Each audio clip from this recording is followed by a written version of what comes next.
Hello guys, how are you all?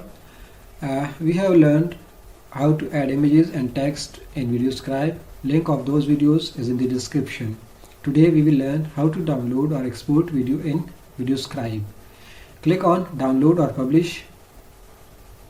After that, uncheck the box zoom at end.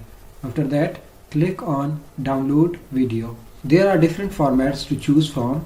We are downloading in the Windows WMV format.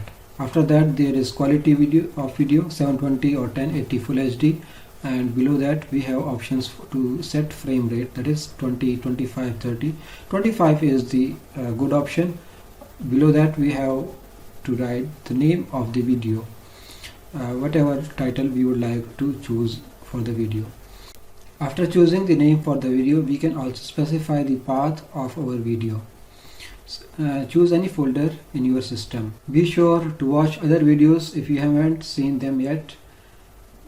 Link of all the videos is in the description. Let's have a preview for this video.